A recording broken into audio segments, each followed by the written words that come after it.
Xeelee sequence isn't something you can really spoil. Well, you can if you think the series as consisting of the 4 main books, since they treat the larger scale narrative as somewhat of a twist during those stories. But all the more interesting stuff is really in the spin-off novels and the short stories. I find that the most sensible way to approach this series is that after reading one book or short story, you then search for the complete timeline of the entire Xeelee-verse. Then you can see what the whole thing is about, and how it ends, in the accelerated heat death of the universe. Humans fight the Xeelee and everyone else, but when all is done, the dark matter creatures, the Photino birds, fight their own war against the Xeelee and manipulate the stars in our universe, so that 5 million years from now, stars are already going out. Knowing this, you can then decide what events interest you and what would you like to read next.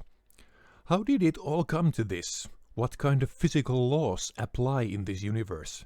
Will I find characters that I can pretend to care about at any point? 10 million years from now, all baryonic life is gone. Time like infinity.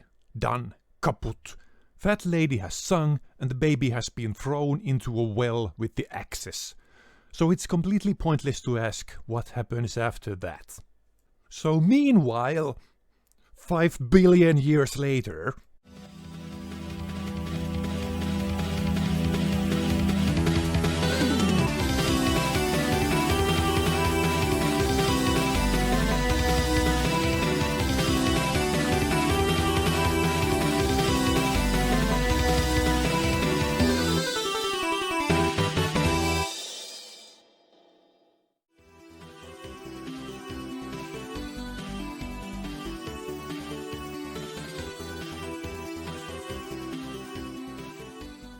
after humans drove the Xeelee from our galaxy somewhere around the year 25,000, humans still kept fighting the Xeelee around the local cluster. When the Xeelee then got bored of this, they began the Scourge back. This retreat reaches Earth around the year 1000. So Earth is then moved into a pit of slow time. Humans are defeated and the Earth is hidden. What does that even mean? Did humans become friends with everyone and then went to Disneyland to get ice cream together? Or was the real lesson the trillions of lives we wasted along the way? Well, both. Sorta. I'll now briefly go through the stories of the old Earth. People of Earth have forgotten everything about their galaxy-spanning empire and have returned to what is at best comparable to the Dark Ages. Periandry is a teenager who has a crush to a servant girl. These servants live in the attic, way higher than their wealthy masters, because time flows at different speeds depending on your elevation. That's like the main feature of the old Earth. Take notes, there will be a test at the end. These servants are considered less human, because they have had more time to diverge from the originals. So they are allowed to age faster and die and get replaced. They can, for example, use about 10 days to cook meals for 1 day of the wealthier people below, a town called Foro that lies on the shelf. So Periandry keeps staring at this girl, but he's soon reminded that if he sees her again in few months, she'll be years older, and that's why it's not worth it to get attached to them. Peri goes on a journey with his brother. Sky is always blue shifted and lowlands are red shifted. So whatever visual I might be showing, pretend that everything looks like that beach from the end of Evangelion. After some fighting with his brother Meiko, he decides to climb to the attic himself and meet this girl. He reaches the attic and finds her, Laura, but it's been over a month. There is also a baby, because when they last saw during the funeral, Peri's brother had gotten her pregnant. She is exiled from the attic, and when she reaches the level of Peri's hometown on the shelf, she walks onto a cliff ready to jump. A chasm carved by a waterfall could go so deep that she could jump into that redshift and, for an outside observer, just stay there, like spending time on the event horizon of a black hole. But she changes her mind and tells Perry that Mako isn't just the father of her child, but he did the same thing to her mother a few years back. And maybe we won't be your slaves any longer. Screw you, and we will end you. And she walks away. Now the shelf is inhabited by the descendants of the attic servants of the last story. After some philosophizing about how if this world was born naturally or made by someone, a young doctor called Xeelee wants to heal his pregnant wife from blight. This disease seems to be incurable because the bacteria has all the time to adapt in the higher elevations of this region. Xeelee comes up with a solution, but he will have to sacrifice his own life. He climbs to the attic and above with bacteria and infected mice. Climbing isn't as much of a drag as you might think. Million years of conquering the galaxy resulted to so much mining that mass of the planet has shrunk to a point where the gravity is comparable to that of Mars. Xeelee returns to the shelf to heal his wife few months after leaving. He has spent 40 years with infected blood and generations of mice. This is what it took to create an antidote. That was the plot, really. A quick story, this one. Is anyone familiar with Cordwainer Smith's story called Lady Who Sailed the Soul? Now there's a war between the mechanists and the creationists. Mechanists being the side that believes this world came to be through natural forces. Well, now the mechanists have invented hot air balloons and are conducting an aerial bombardment against their rivals. Really a cheat code in this setting. 3 creationists escape by diving into a time pit.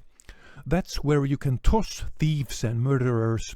Throwing criminals to the far future is a foolproof way to get rid of them. If they ever vow for revenge, by the time they reach your elevation, they are unlikely to even be able to locate the bones of your grandchildren.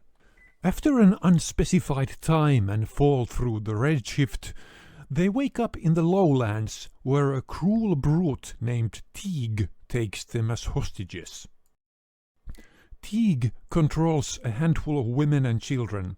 His flock stays put because of the weapon. A metallic sphere roams around and shoots anything that comes too close. It turns one of the creationist refugees into pieces. 2 remaining creationist soldiers, Bello and Tira, join Teague's group and their journey following the weapon, until they come across other groups of people. They have their own weapons and come together to feed them. Dead people and animals are thrown to these gizmos that consume them. These are ancient doodads that have evolved to fuel themselves with flesh. These people that follow them are basically herded for this gruesome purpose. When Bello and Tira understand this, they realize that Teague isn't actually in control of the murder ball. He just forces his subjects to follow on its path. With the help of Teague's harem, they push Teague on the weapon's path. The flesh devourer bot fires and Teague dies. Now freed, Bello, Tira and the women and kids begin a long climb up back on the shelf. The war they were fighting is of course long forgotten. Teague might have actually been the child of the attic slave girl Loro from the first story.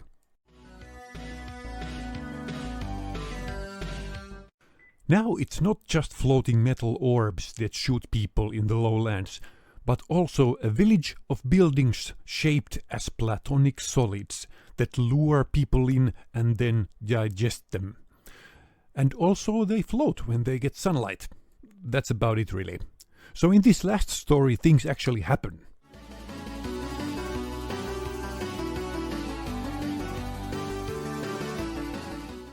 And by that I mean it's mostly exposition, like the writer just wanted to get this thing over with.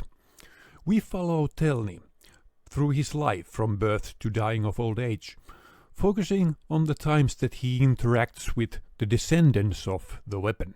These interactions are discussions about how this planet works. Machines have evolved through all this time. One Telny has these discussions with is a lump of metal that carries a small boy as its speaker, hanging from a tendril, so it probably looks like a shining square anglerfish. Buildings that 8 people now float half a mile above ground, and a platform is built between them. There lies a city that houses about 1,000 people. Formidable caresses are these world-shattering events that end civilizations.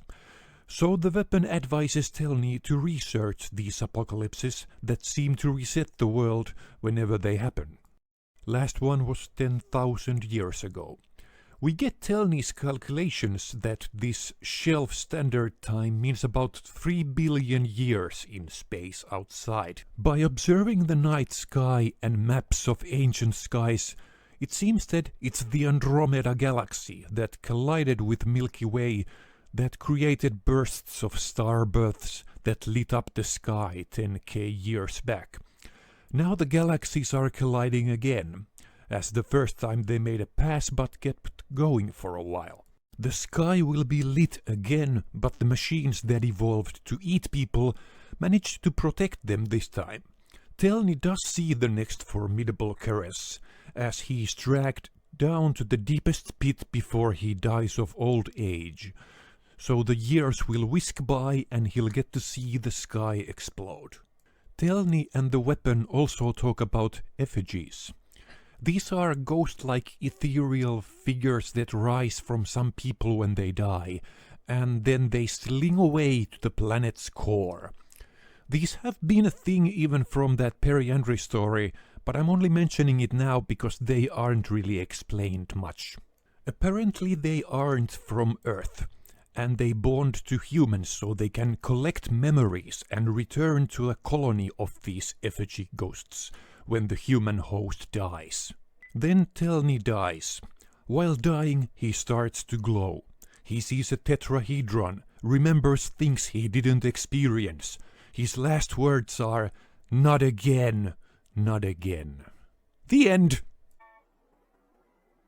That might have left few things unclear, so I will also mention that before the Earth was hidden, in the year of our Lord 987332, people that were stranded to the Raft universe that had gravity billion times of our own were rescued and brought back. This was possible thanks to adepts, humans that were called weaponized. These ones manage to contact other universes because they are born with silver ghost technology inside their brains. I figured I also had to mention that, so now you know. That just raises further questions! Yeah, it does, and I won't be able to answer most of them. But it's good to establish that even before year million, humans had found ways to move from one universe to another. And that human evolution had reached a point where other civilizations were cannibalized to make humans hybrids of themselves and the alien species they worked so hard to annihilate. So the stories of old Earth are somewhat bare-boned and lacking in detail when it comes to describing this world. I don't know what the planet looks like outside this area where most places seems to be within walking or climbing distance from each other. I can't really say much about the wildlife either. Spindlings are mentioned often. They are like 6-legged, long-necked horse surrogates from some planet that isn't this. And light moss, a moss that glows. It creates light in this sunless world. Of course there is no sun, or moon.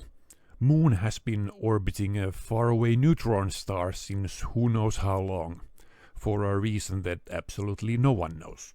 One could make an effort to create some intertextual symbolism of old Earth. Try to see how it resembles works like C.S. Lewis or Alighieri. But really, the time-dilated old Earth is the closest thing there can be to living on the event horizon of a black hole, as humans had defined themselves to being the Xeelee fighting species. Now they live like them, while also living in symbiosis with other species, just like the Xeelee do. Now that humans live like their old adversaries, is this progress? Well, in the first Old Earth story, Periandry's Quest, we see that humans have since reinvented feudalism, racism, and slavery. At this point, human history has seen a series of hard resets. This happened with the Cax occupation and when First Coalition fell, whatever Idiocracy and Cardis Empire were, when Earth was moved into the pit of slow time and with formidable caresses. And there would be more of those, if the evolved machines didn't save humans from them. After all this inability to learn, you start to ask, is humanity worth saving? Well, I've told you about 6 short stories.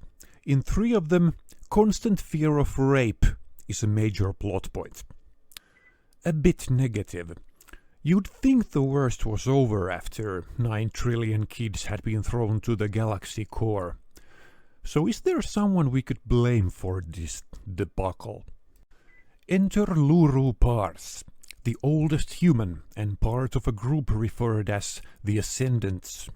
She has been around since 6th millennium. She will be played here by various Tilda Swinton characters. I think it works. Do you know how many times she has played a character that's undying, eternal, or anything of that sort? Take a guess. I'm immortal. You get it. Luru Parz is the one who arranged it so that Earth was transferred to that pit of slow time in the Siege of Earth. She also does have a long-term plan. This is briefly mentioned in a spin-off novel that's easy to forget. At the end of Xeelee Redemption, in some universe, some year, 2 clones of Michael Poole have an exposition dump camouflaged as a conversation. It's a long story. Let's just say that reality leaks and they both went through the ending of Moonfall. Am I still alive? We scanned your consciousness. I'm condensing this because I know my audience has to fight their ADD brains and lose interest if something lasts any longer than gravity's rainbow. She created human photinobird symbiotes to preserve memories. Also, those effigy things I mentioned might have also been Michael Poole for 1,000 times. This sort of cooperation is needed for the far future, beyond the Big Rip universe. When dark energy has thrown all galaxies away from each other, even solar systems have been shattered, maybe even stars and planets. But then the rip stops. Then everyone can get along and go to Disneyland together. Maybe that Disneyland is the largest remaining structure in the universe, like a kitchen sink sized. About these timescales, the Big Rip begins after 200 billion years. Spawn of Lethean, Christ on a bike. You know the Xeelee also went to a better universe? They could have taken humans with them, if you just, asked. What's the worst that could happen? You end up in a universe where Moonfall isn't filmed. It's the greatest film in history. It transcends realities. It will be made in every universe. That's not the way this works. I don't want to go through the entire life story of Luru Parz. I really want to use her as an example for all the undying. Luru does take responsibility of Earth's fate in the Siege of Earth, though. Around year 1,000,000, when the Xeelee are closing towards the solar system, she explains moving Earth into pit of slow time as her plan. We also hear about the stupidly lengthy projects the Ascendants arrange. Hiding the Earth requires a 1,000-year-long breeding process, and after all that, it's still a coin toss on whether it needs to be done again. Earth is somewhere close to Saturn at this point in history. The sun has expanded because of Birds, remember? The Ascendants have brought the planet here by using gravity of tiny asteroids that were shot accordingly by Earth. This took 300,000 years. Low tech and takes forever is how Ascendant projects are usually described. A quick reminder here that humans did use a neutron star as a missile, so you know that they could have moved Earth much easier. Probably it could have been done during a commercial break of The Golden Bachelor. But that would not have taken so long, so I guess it would feel less meaningful. When I said that people could go to a better place if they just asked the Xeelee, well, really even asking wasn't needed. One-way portals start to appear to homes of all sentient races throughout the cosmos, as the Birds accelerating the stars' aging begin to make living unbearable. This seems to be Xeelee's doing, but no one is really sure. Here's Luru's take on the portals. The booths, a solution for cattle bred for defeat, beaten before they are even born. That's angry old person talk for we didn't make peace with the Xeelee during the first 20,000 years, so we sure as hell won't start now. No, we don't need all that. The Ascendants might not be the best possible authority to make decisions about the fate of all mankind. And the reason for that is easy to identify. They are human. Immortality isn't some Faustian monkey paw scenario, even if it is so in many stories. But when you take a pill that removes death, nothing else changes. You don't get a better memory. You can still only have, for example, few hundred friends, and you can't make really long-term plans, like plans for millions of years. That's something our monkey brain never had to develop. But the Ascendants do try. They sure try, even when results are mixed at best. The one idea that remained throughout the humans' million-year war against the Xeelee and every other civilization was stay human.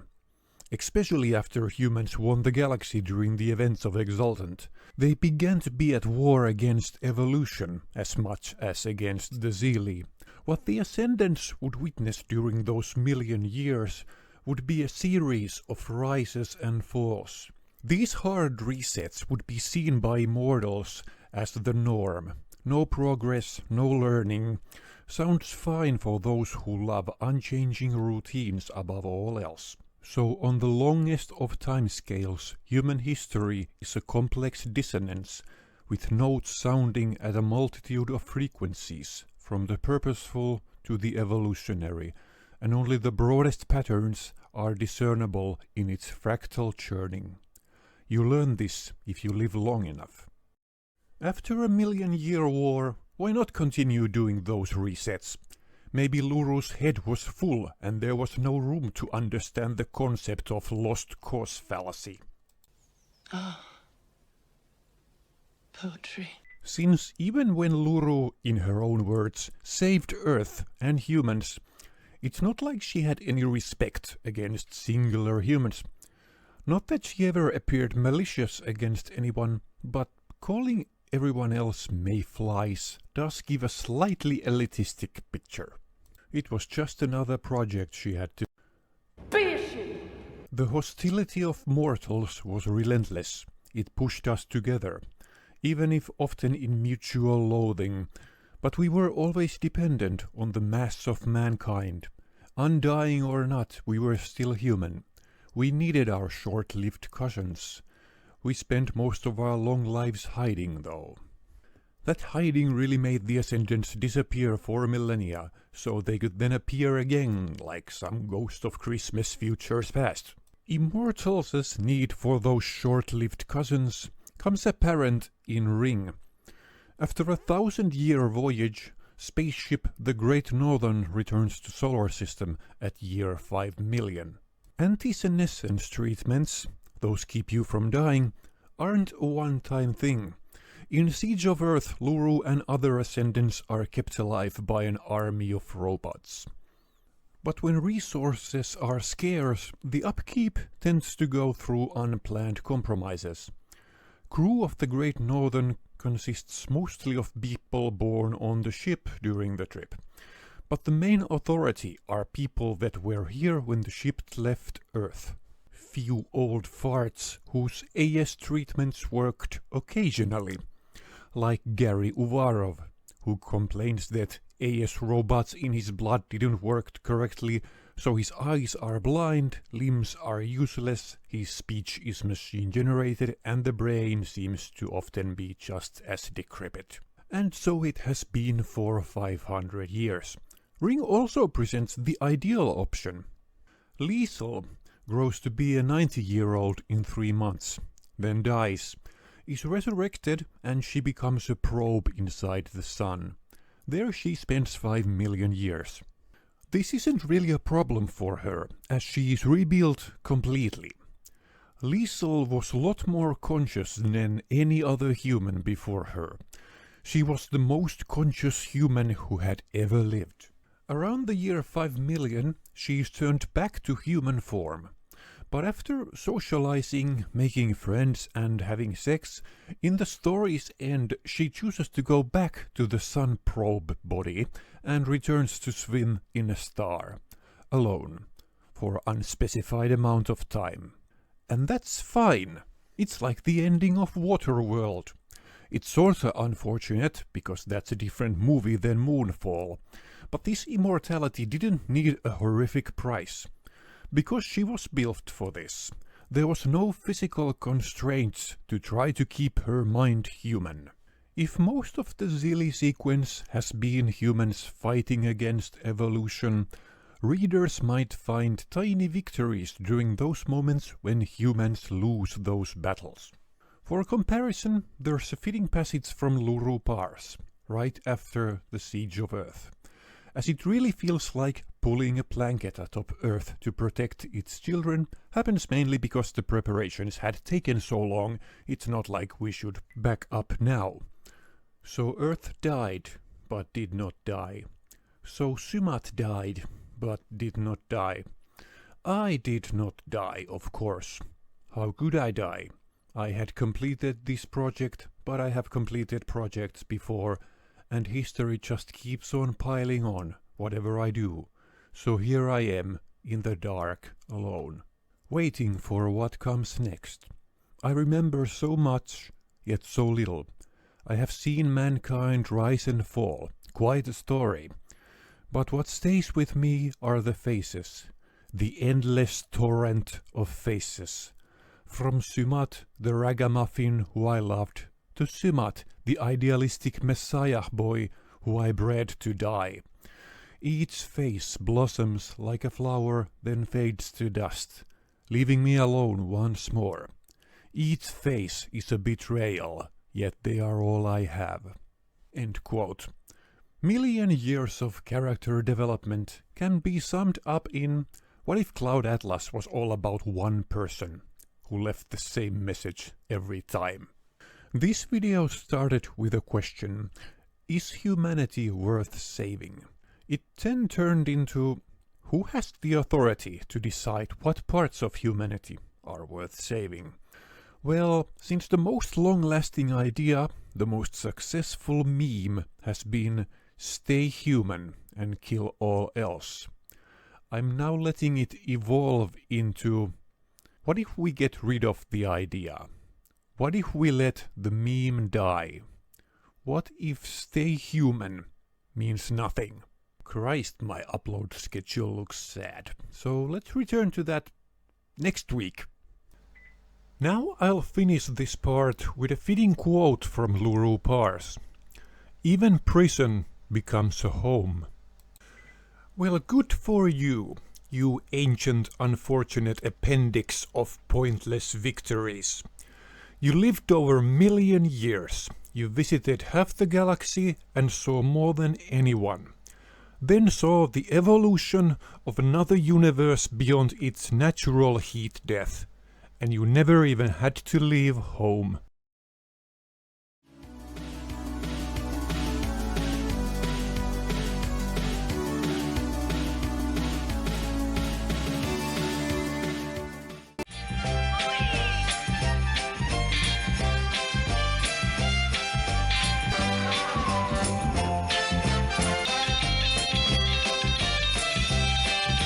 No, because no.